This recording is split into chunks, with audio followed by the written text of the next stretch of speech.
Assalamualaikum warahmatullahi wabarakatuh, rekan-rekan sekalian yang berbahagia. Tentu sebagian dari kita sudah melihat tayangan atau rekaman tayangan dari wawancara Pak Sigit, Pak Kapolri, di salah satu stasiun televisi swasta nasional yang menjawab beberapa hal, khususnya yang terkait dengan peristiwa tanggal 25 sampai tanggal 31 Agustus yang lalu. Dan di dalam wawancara itu tentu banyak hal yang dibicarakan, tapi saya lebih tertarik pada dua isu atau dua poin. Poin pertama adalah pembentukan tim transformasi yang dilakukan oleh Pak Kapolri, dan yang kedua adalah rencana Pak Kapolri untuk mundur ya, dalam rangka menjawab tuntutan massa yang aksi pada tanggal 20, khususnya tanggal 28 sampai tanggal 30 Agustus yang lalu. Kawan-kawan sekalian yang berbahagia, pada poin pertama soal pembentukan tim transformasi, saya kira ini tim gaya-gayaan gitu ya. Saya sebut gaya-gayaan itu ini mungkin sekedar memperlihatkan khususnya kepada Presiden bahwa Pak Sigit sangat terbuka terhadap proses reformasi polisi, bahkan di internalnya sendiri sekarang sudah dibentuk apa yang disebut dengan tim transformasi. Padahal kalau kita review gitu, kalau terjadi proses reformasi di institusi polisi selama ini, kenapa hasilnya begini gitu? Atau kalau ada proses transformasi di institusi polisi selama ini, kenapa hasilnya jadi begini gitu? Atau memang proses transformasinya ada, ya kan, reformasinya ada, tapi transformasi dan reformasi yang mereka inginkan sendiri, yang hasilnya seperti yang kita rasakan saat ini gitu. Nah, oleh karena itulah keberadaan ini ya silakan aja, tetapi tetap fokusnya adalah institusi tim reformasi yang diciptakan atau dibentuk oleh Pak Prabowo. Gitu. Bahwa ini nanti sifatnya menunjang, khususnya nanti setelah poin-poin dari rumusan reformasi yang didesain atau dibuat oleh tim reformasi, silakan dilanjutkan oleh tim transformasi yang dibentuk oleh Kapolri yang sekarang. Ya, apalagi yang mau disampaikan? Baik Yang Mulia, Ya. menurut para pemohon, Polri yang saat ini dipimpin oleh Kapolri Listio Sigit Prabowo benar-benar tidak mencerminkan tugas dan fungsi Polri sebagai pelindung, pengayom, dan pelayanan masyarakat. Hal ini dibuktikan dengan beragam peristiwa yang justru sangat melukai rasa keadilan masyarakat, termaksud di dalamnya para pemohon. Beberapa ragam peristiwa hal mana dimaksud oleh para pemohon tersebut diantaranya kasus penembakan seorang siswa SMK Negeri 4 Semarang, Jawa Tengah, tewas akibat ditembak polisi, hingga pada dugaan intimidasi lagu bayar Ben Sukatani yang diduga dilakukan oleh 4 anggota kepolisian dari Polda Jawa Tengah, dan berbagai kasus kekerasan lainnya. Berdasarkan ragam peristiwa sebagaimana diuraikan oleh para pemohon tersebut, menjadi bukti nyata bahwa institusi Polri saat ini benar-benar tidak mencerminkan tugas dan fungsi Polri sebagai pelindung, pengayom, dan pelayanan masyarakat.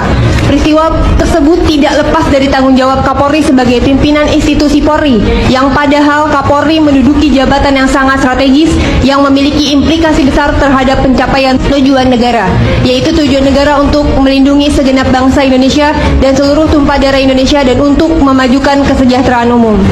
Oleh karena itu, persoalan nomor dalam pasal 11 ayat 2 dan penjelasan pasal 11 ayat 2 Undang-Undang nomor 2 tahun 2002 bisa jadi ini adalah indikasi awal kalau Kapolri bakal segera diganti dan nama calon Kapolri baru sudah dikonsultasikan kepada Ibu Mega. Sebelumnya, di peringatan Hari Lahir Pancasila, melalui video-video yang beredar, kita bisa menonton Presiden Prabowo memanggil Mensesnek Prasetyo Hadi buat berdiskusi dengan Ibu Mega. Tampak Pak Prasetyo mengangguk-angguk saat menerima perintah dari Presiden Prabowo di hadapan Ibu Mega. Lalu, setelah adanya instruksi dari Presiden Prabowo tersebut, datanglah Pak Prasetyo dan Pak Sufmi Dasko ke Teuku Umar, ke rumah kediaman Ibu Mega. Dari foto yang dibagikan oleh Pak Dasko melalui akun media sosialnya, tampak Ibu Mega didampingi oleh orang kepercayaannya yang ahli hukum, mantan Menteri Hukum dan Hak Asasi Manusia, yakni Pak Yasona Lauli. Melihat siapa orang yang mendampingi Ibu Mega di pertemuan tersebut, kita mestinya paham kalau pertemuan tersebut membahas persoalan hukum. Bisa jadi ini membahas nama-nama calon Kapolri yang baru. Di salah satu foto kita melihat Ibu Mega sedang membaca dokumen yang dibawa oleh Pak Prasetyo dan Pak Dasko. Nah, pertanyaannya, apakah dokumen tersebut berisi biodata dari calon Kapolri baru? Apakah dokumen tersebut berisi profil dari Komjen Rudi Herianto atau Irjen Rudi Darmoko? Yang kita tahu sejauh ini, kabarnya baik Komjen Rudi Herianto atau Irjen Rudi Darmoko bukanlah orang-orang dari Kapolri Listio Sigit. Bukan orang-orang di bawah pengaruh kuat Kapolri Listio Sigit. Mereka berdua bukan bagian dari kelompok Jokower di kepolisian. Jadi kalau memang benar salah satu dari Komjen Rudi Herianto atau Irjen Rudi Darmoko terpilih sebagai Kapolri yang baru. Oke, halo teman-teman, sobat-sobat semuanya dimanapun Anda berada pada kesempatan kali ini teman-teman. Kalau kita melihat sangat luar biasa sekali ya, bagaimana kita mendengarkan isu-isu pencopotan Kapolri Listio Sigit yang dinilai ada hal-hal yang memang janggal di mata masyarakat Indonesia dan juga tindakan-tindakan polisi yang kerap kali self-arogan, bahkan tidak mampu menjalankan tugas mereka sesuai dengan aturan-aturan yang berlaku. Nah, kalau kita lihat secara terang-terangan, mereka kebanyakan ya masih dapat diintervensi oleh golongan-golongan tertentu. Ya, apalagi kalau kita lihat ya dari dulu hanya menjadi seorang pembunuhnya. Joko Widodo munculnya kata percok itu karena dinilai dari Olri ini hanya lebih fokus dengan kepentingan orang-orang tertentu. Nah, pada kesempatan ini teman-teman, tolak wawancara penetapan Kapolri di bawah Kementeri, Kapolri menyatakan siap dicopot jika harus memilih. Nah, kalau kita lihat ada banyak orang yang menginginkan bahwasanya Listio Sigit itu dicopot, artinya diberikan kesempatan bagi orang-orang yang memang dinilai mampu dan duduk di sana, karena kita lihat orang-orang yang tidak netral yang masih memiliki nilai kubu tertentu tidak dapat menjalankan tugas dengan baik. Kepada Kepolisian Republik Indonesia, Kapolri Listio Sigit menyampaikan sikap tegas menolak wacana penetapan Kepolisian Negara Republik Indonesia ataupun Kapolri di bawah Kementerian Dalam Negeri ataupun Kementeri. Nah, sikap tersebut disampaikan saat merespon usulan agar Kapolri berada di bawah Kementeri dalam rapat kerjasama Komisi 3 Dewan Perwakilan Rakyat Republik Indonesia di Jakarta, tepatnya itu di bulan Januari kemarin teman-teman, tahun 2026. Nah, Sigit mengungkapkan bahwa dirinya menerima pesan singkat yang menawarkan kemungkinan membentuk Kementerian Kepolisian, termasuk dengan menempatkan dirinya sebagai menteri. Namun, ia menegaskan bahwa skema tersebut tidak bersejalan dengan prinsip kelembagaan Kapolri pasca reformasi.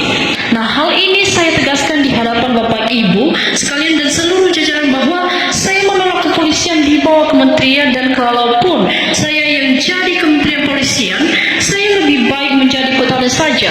Itu disampaikan oleh Polistoiki Prabowo. Nah, apakah ini benar-benar murni niatan tersebut, ataupun memang ada hal-hal lain yang begitu janggal sehingga ini menjadi bumerang jadi masyarakat Indonesia sampai segitunya menolak keras untuk di bawah pemerintahan presiden.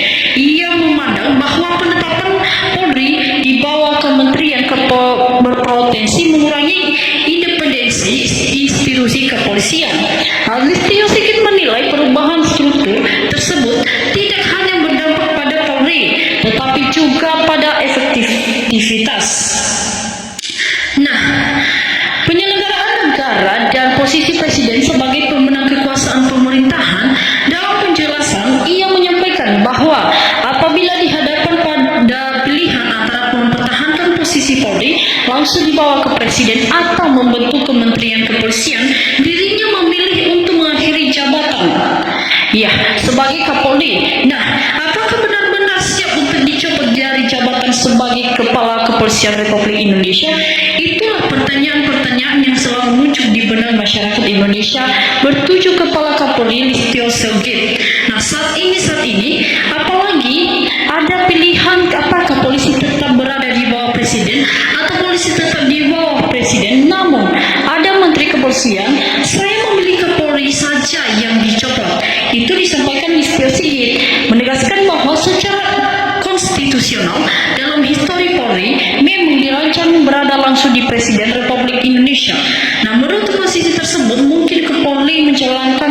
secara lebih optimal tanpa hambatan birokrasi tambahan.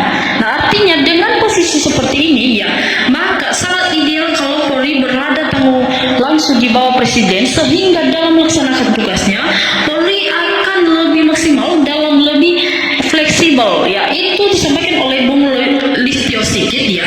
Ia juga mengingatkan bahwa sejak reformasi ya tahun 1998 Polri telah dipisahkan dari Tentara Indonesia ataupun TNI. Pemisahan tersebut menjadi titik awal pembenahan doktrin, struktur organisasi, sistem akuntabilitas serta mekanisme. Ya, kerja Polri menuju konsep kepolisian, spin atau kiflian polisi dalam konteks hukuman tata negara. Ya, kita lihat Listio merujuk pada ketentuan pasal 30 ayat 4 Undang-Undang Dasar 1945 yang menempatkan politik sebagai alat negara di bidang keamanan. Nah, ketentuan tersebut diperkuat oleh PAP MPR nomor V99 MPR 2000 yang mengatur bahwa Polri berada di bawah Presiden termasuk mekanisme pengangkatan dan pemerhatian Kapolri dengan persetujuan Dewan Perwakilan Rakyat Republik Indonesia yang menegaskan bahwa karakter polisi berbeda dengan terutama dengan doktrin dan pendekatan tugas. Polri memiliki doktrin yang servis dengan projek dengan dokter tim. Nah, teman-teman, apakah setuju dengan hal-hal ini, isu-isu pencopotan Kapolri Listio Sigit? Silakan berikan tanggapan teman-teman ya di kolom komentar di bawah ini, sehingga kita dapat bertukar pikiran antara satu dengan yang lain lewat kolom komentar. Nah, terima kasih teman-teman. Salam NKRI. Jangan lupa saksikan video kita selanjutnya. Terima kasih.